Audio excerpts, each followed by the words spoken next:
ایک اور چیز آپ کو دوں گا، حدیث میں آتا ہے، اس حدیث مبارکہ کو ذرا غور سے سنیے گا، میں آپ کو اور تحفہ دے رہا ہوں، بڑا قیمتی تحفہ ہے۔ حدیث میں آتا ہے کہ قرب قیامت میں سال ایسے گزریں گے جیسے مہینے، اور مہینے ایسے گزریں گے جیسے ہفتے، اور ہفتے ایسے گزریں گے جیسے دن، اور دن ایسے گزرے گا جیسے شرارہ، چنگاری، آگ جلائے نا آگ، اس میں سے ایسے ایک چھوٹی سی چنگاری اوپر جاتی اور بجھ جاتی ہے۔ 2018 آیا، پلکوں میں گزر گیا، 19 آیا اور ایک مہینہ بھی گزر گیا، اور باقی 11 مہینے رہ گئے، اور اس میں سے بھی چند دن اوپر ہو گئے۔ اگر آپ چاہتے ہیں وقت کی برکت، دنوں کی برکت، زندگی کی برکت اور لا علاج بیماریوں سے چھٹکارا، تو آج ایک ٹوٹکا بتاتا ہوں۔ جو بندہ یہ چاہتا ہے کہ اس کے وقت میں برکت ہو، سنیں غور سے، عمر صحت مند چاہتے ہیں، لمبی عمر چاہتے ہیں، یا مختصر وقت میں برکت چاہتے ہیں؟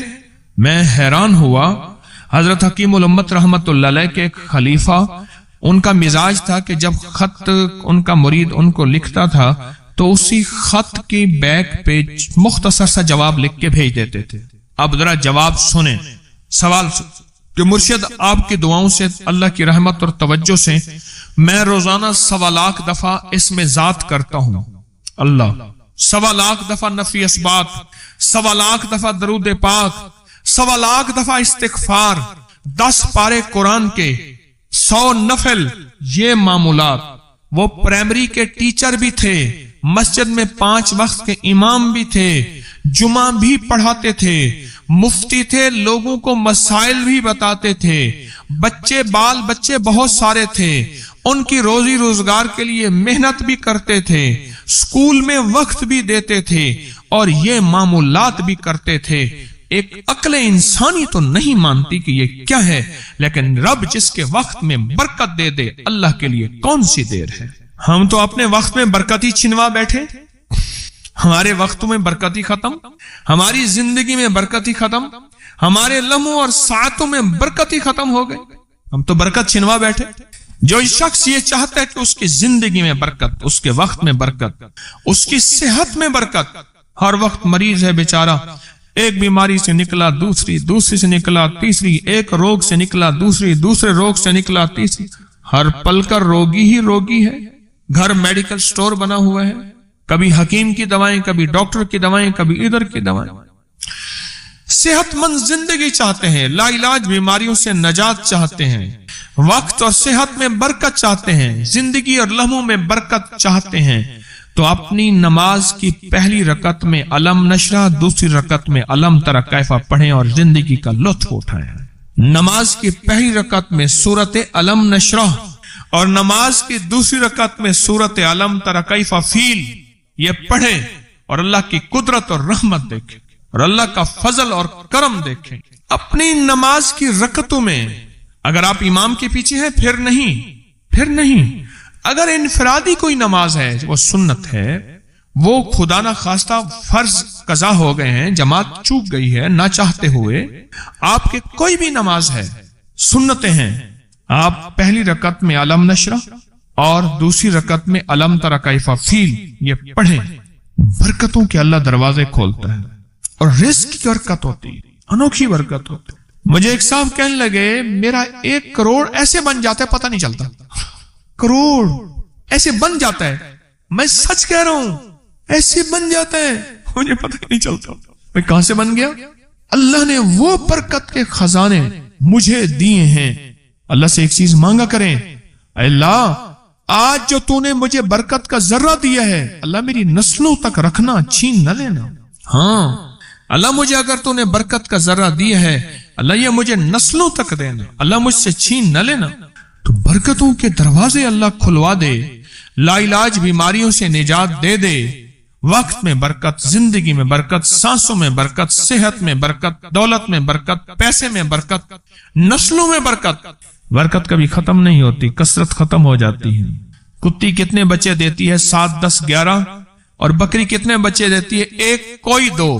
اللہ نے آنکھوں سے دکھایا ہے کہ بکری میں برکت ہے، اس کی وجہ یہ ہے کہ بکری میں حلال ہے اور برکت ہے، اور کتے میں کثرت ہے اور حرام ہے۔ اللہ کتوں کو ختم کر کے دکھاتا ہے، اللہ حلال کو بڑھا کے آنکھوں سے دکھاتا ہے۔ پہلی رکعت میں سورت علم نشرہ اور دوسری رکعت میں سورت فیل۔ کمال چیز ہے، رزق میں برکت اور صحت میں برکت۔ کتنے لوگ ہیں مجھے انہوں نے بتایا، انہوں نے جب سے پڑھنا شروع کیا لا علاج بیماریاں خود ہمیں چھوڑ گئی، چھوڑ جاتی ہیں، ڈر جاتی ہیں۔ اس وظیفے میں اتنی طاقت، اتنی تاثیر اور اتنی قوت ہے۔ پہلی رکعت میں علم نشرہ اور دوسری رکعت میں علم تر کیف فیل۔ کیا کمال ہے اس میں، کیا تاثیر۔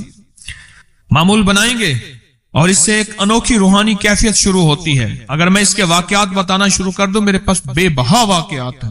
انوکھی روحانی کیفیت شروع ہوتی ہے، دل کی دنیا آباد ہوتی ہے، من کی دنیا آباد ہوتی ہے، جذبوں کی دنیا آباد ہوتی ہے اور زندگی شاد ہوتی ہے۔ انوکھی روحانی دنیا، انوکھا روحانی راز شروع ہوتا ہے، اور اس کے اندر اللہ پاک اس بندے کو اپنے خاصان خاص میں شامل کرتا ہے۔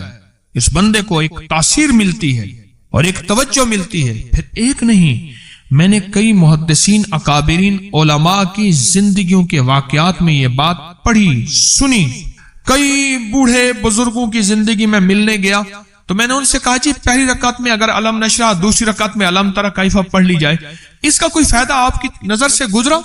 ایک بہت پرانے عالم تھے، دارالعلوم کبیر والا سے فارغ تھے، پرانے بابا جی تھے، اور مجھے ایک دفعہ ملے، مجھ سے عجیب بات کہی۔ ہمارے ہاں یہاں کوٹ لکھپت ہے لاہور میں، اس کے آگے ایک گاؤں میں گیا، ہمارے ایک بابا جی ہیں عبد المجید صاحب، کینچی کے ساتھ ان کے گھر گیا، ان کے ساتھ ملے بابا جی، مجھے کہنے لگے جی وہ میرے مرشد آ رہے ہیں تو یہ ملنے آئے۔ پتا چلا تو میں نے یہ بات چھیڑ دی، میں نے کہا آپ کو کوئی آج تک کوئی اس کا فائدہ سنا؟ کہنے لگے جب ہمیں سبق یاد نہیں ہوتا تھا اور ہم بھول جاتے تھے، ہمارے استاد کہتے تھے تم نماز میں یہ پڑھا کرو، نوافل میں پہلی رکعت میں علم نشرہ، دوسری میں علم تر کیف، اور کہاں ہمیں سبق یاد ہو جاتا تھا اور ہم ہر چیز پڑھ لیتے تھے، اور امتحان کے دنوں میں ہم جب اچھے نمبروں میں پاس ہونا چاہتے تھے ہم یہی وظیفہ پڑھتے تھے۔ اچھے نمبروں میں ہم پاس اگر ہونا چاہتے تھے تو ہم یہی وظیفہ پڑھتے تھے کہ پہلی رکعت میں علم نشرہ اور دوسری رکعت میں علم تر کیف۔ کون سا مشکل ہے، کون سا مشکل ہے۔ وعبقری حساب